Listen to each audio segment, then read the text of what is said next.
Welcome to the first episode of Business Banter. My name is Mark Poppin. In this podcast, I ask other business owners questions because I'm always curious about.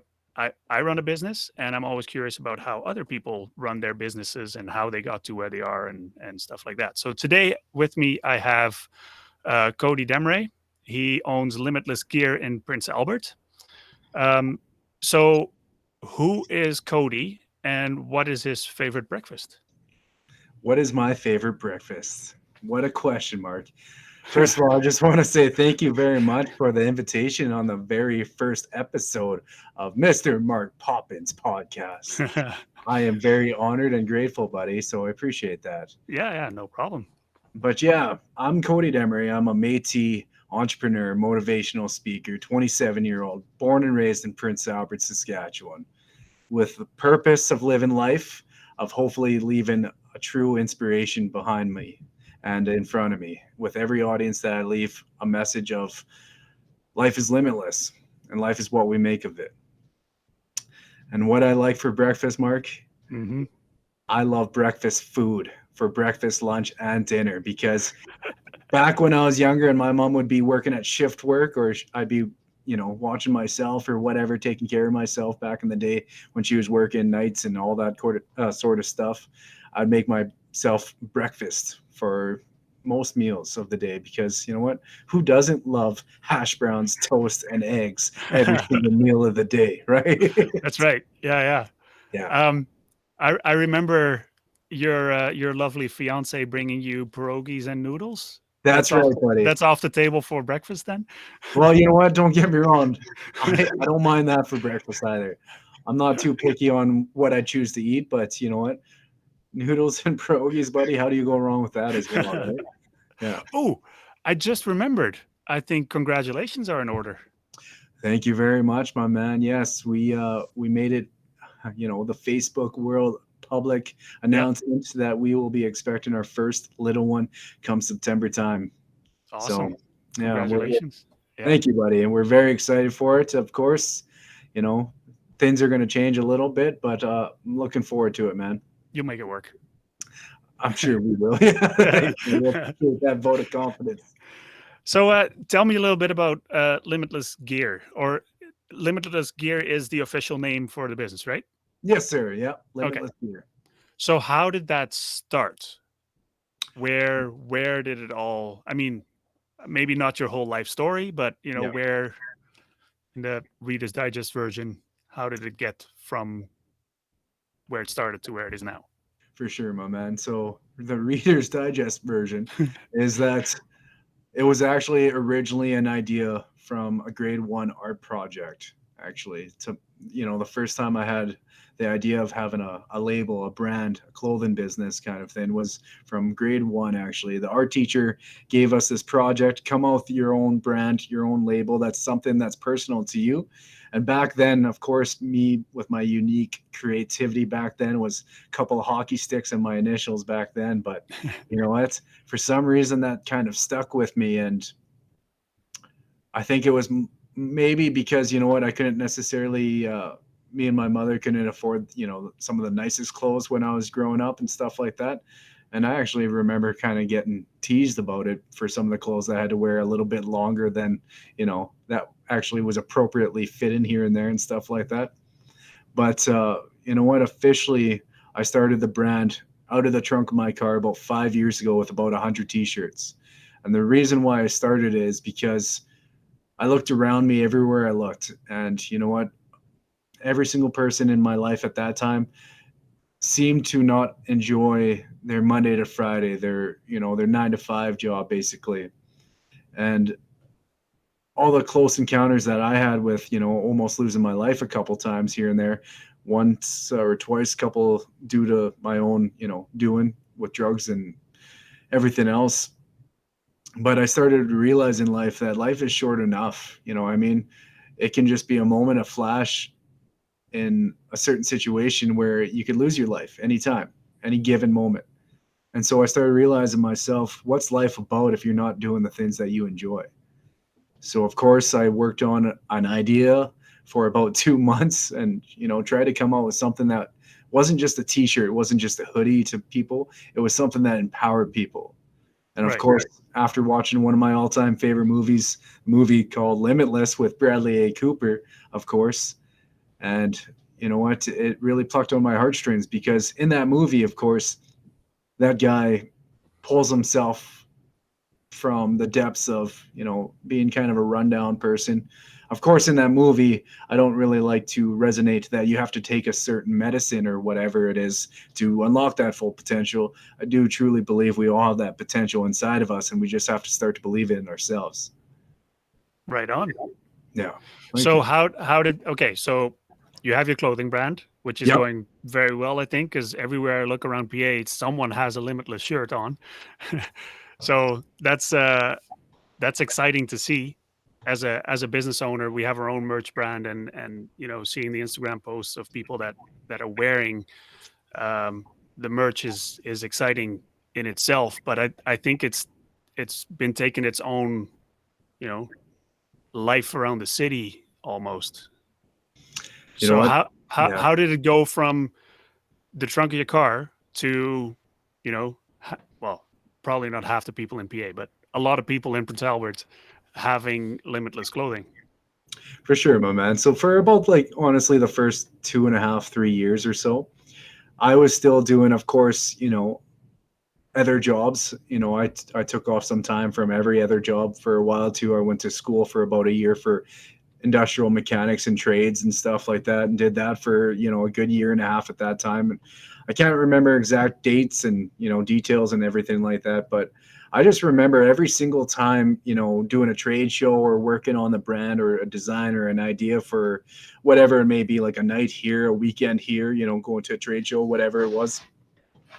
I remember thinking to myself, I started this brand in the first place because I wanted to inspire and because I wanted to show people that you don't have to do something that just because others might think this is a career or a job suited for you. You can do something truly with just taking that risk, taking that chance. And I'll be honest, I love people. I love being around people. I love the energy of most people, especially if everyone's in a good mood and they're just bouncing each other, higher and higher, right? And lifting each other. And the one thing I disliked about the trades, and I'm not putting down the trades by any means, they're fantastic careers for many people. But for me personally, my least favorite thing about that kind of living was, of course, being put in a situation where I might be working by myself for 12, 14 hours in an engine room or whatever it is, working on this machine by Mhm. myself for like 3 or 4 days straight, with, like, the only human contact would be when people would come walk by and check in, or coffee breaks and lunch breaks. Yep. And you know honestly, I had more money than I knew what to do with at that time, making really good money, of course, in the trades and everything like that. But I'll tell you right now, my happiness, my fulfillment, everything in life was just really getting drained, because I know I wasn't doing the things that really made me happy at life, Mhm. right? So you know what? At one point, I was working in Lloydminster Monday to Friday. Me and my now fiance were seeing each other and dating at that time, and I would call her every single night, and I would tell her, you know what, I just got to make it through this year and this year, and maybe, I'll quit as soon as I get my journeyman ticket. Like a lot of people are told to do, right? Yeah. Kind of thing, Yeah. stick it through. And I just told her, I was like, no, it's getting closer. I need to quit. I just need to do something else. And then eventually I got laid off for like the third time in like a year and a half. And I was like, well, that's kind of a blessing in disguise. Yeah. Yeah. Yeah. Yeah. So after that, shortly, I came back home full time, started working at my old job as a youth care worker with a local company here in Prince Albert. And I realized, that's still awesome and that's still fun and everything, because I liked the work that was entailed and it was rewarding. But I knew that still wasn't necessarily what was going to be my fulfillment moving forward for the rest of my life. Right. So one day, I don't know what sparked a little inspiration. It's almost a little voice in my head, almost. Don't worry, I don't have schizo or friend yet. But something told me, you know what? Why not just go for a walk downtown on Central and just take a look at maybe some spots if there's any empty open or sorry, any open shops or anything. And then I took, I think, a couple laps up and down Central, and then I just stopped into another store that I knew them from years previously, like back when I was in high school, and I just told them what I was kind of doing, just kind of basically it was saying hi, and they kind of mentioned to me, well, we have a store actually like two doors down for rent. Okay.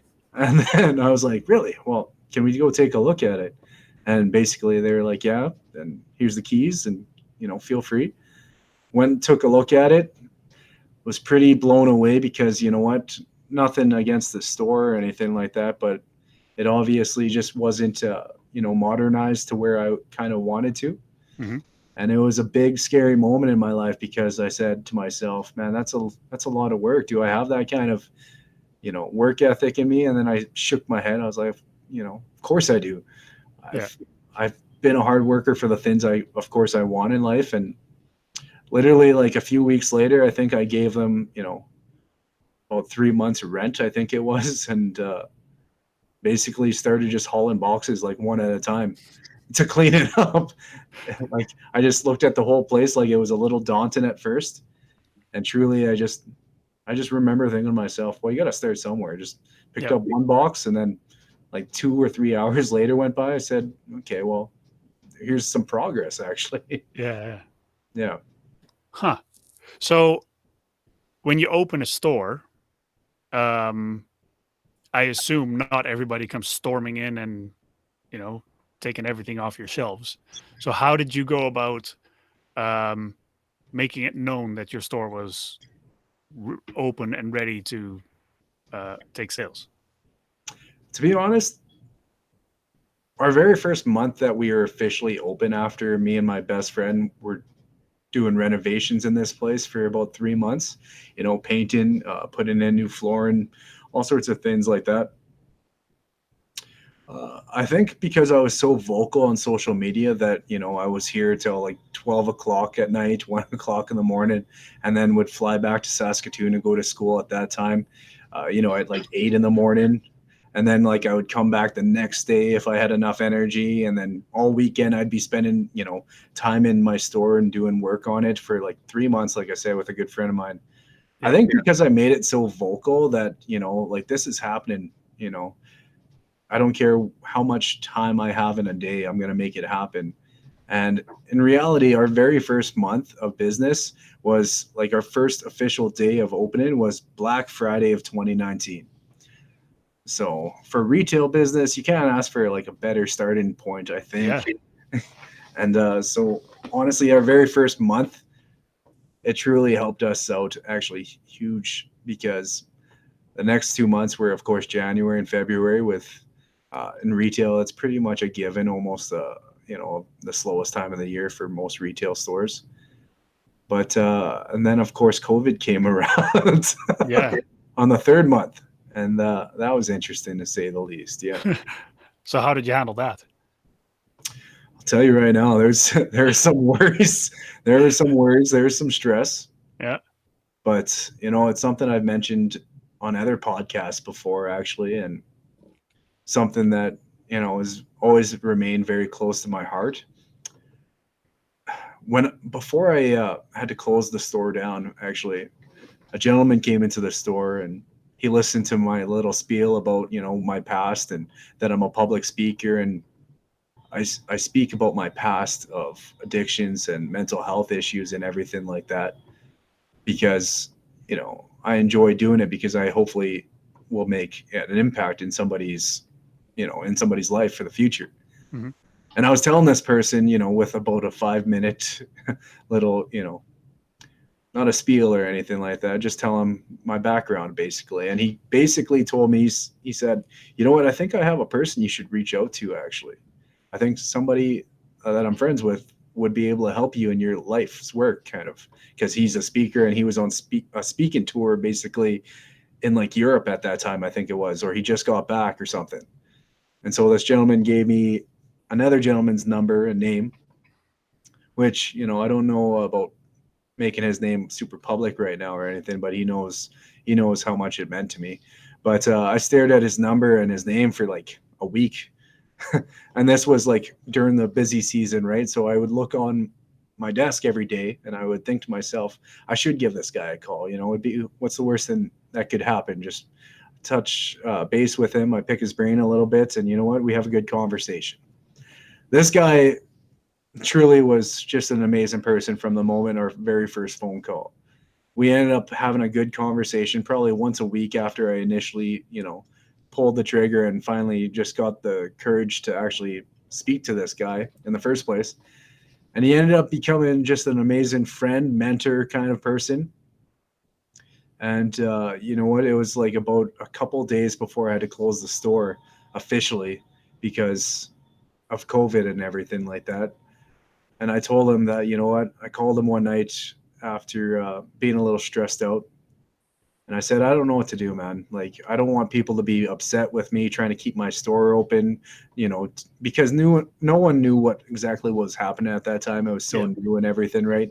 Yep. You don't know if you looked at somebody and you got sick, to be honest.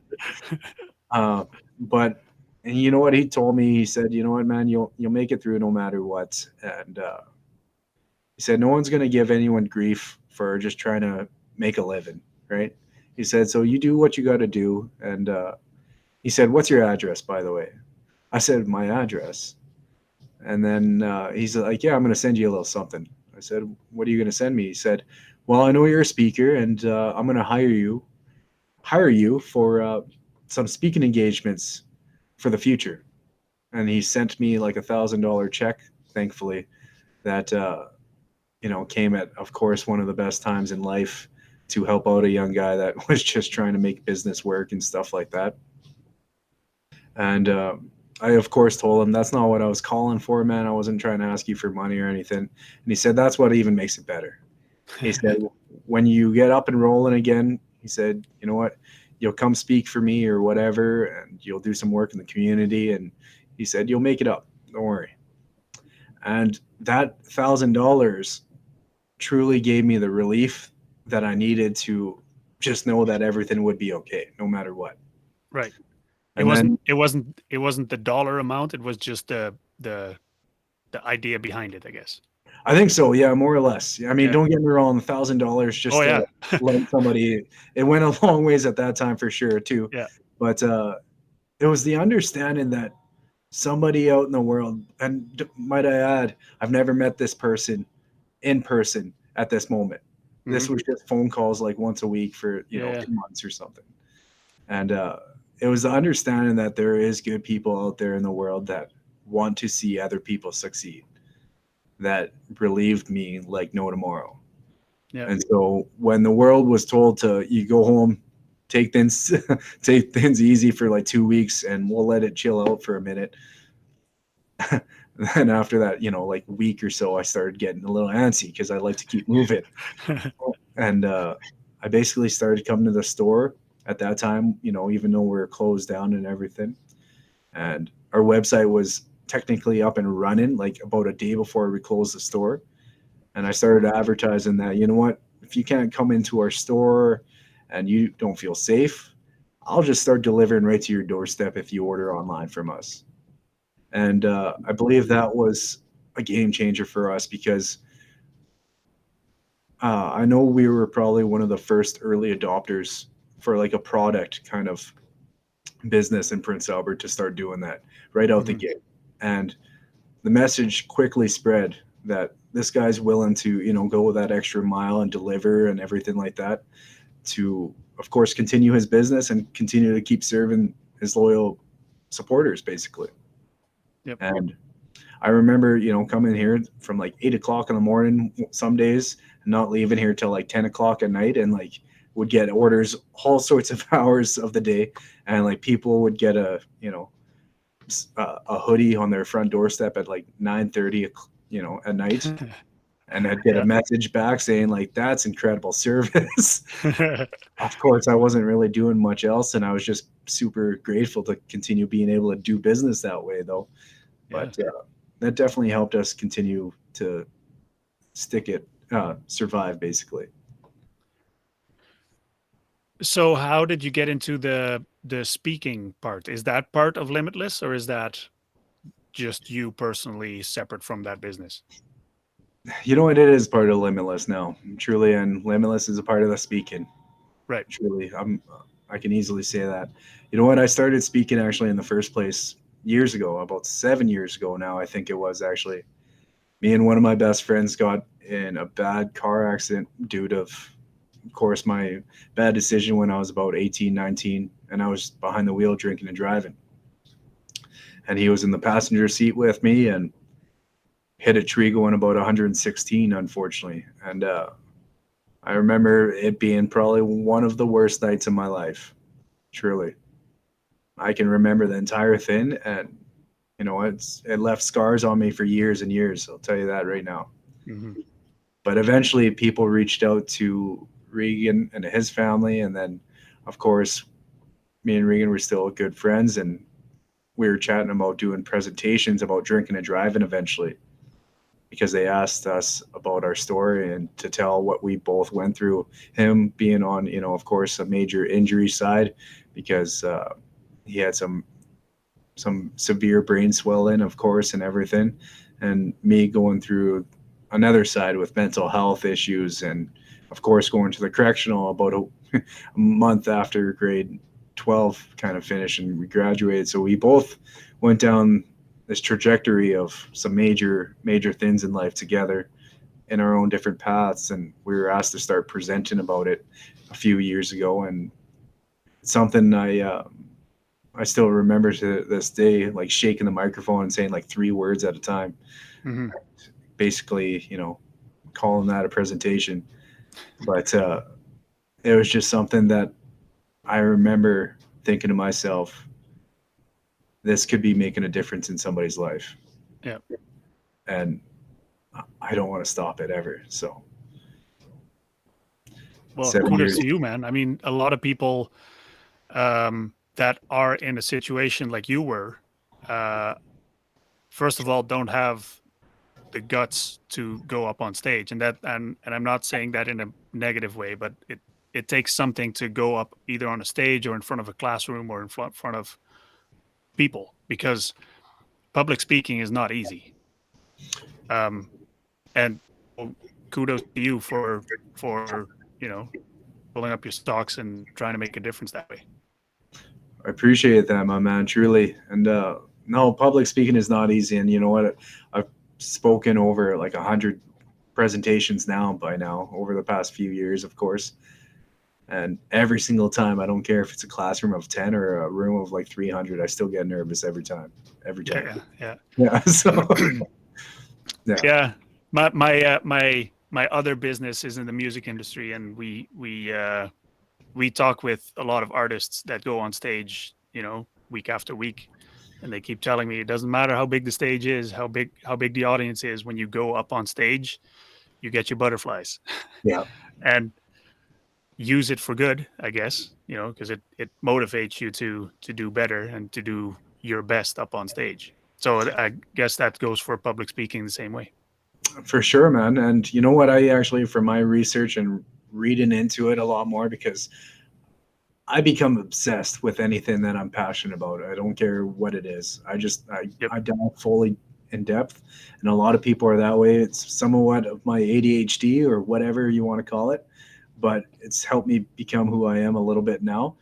And you know what? I've found actually public speaking, like the fear, the anxiety, and all that comes along with it.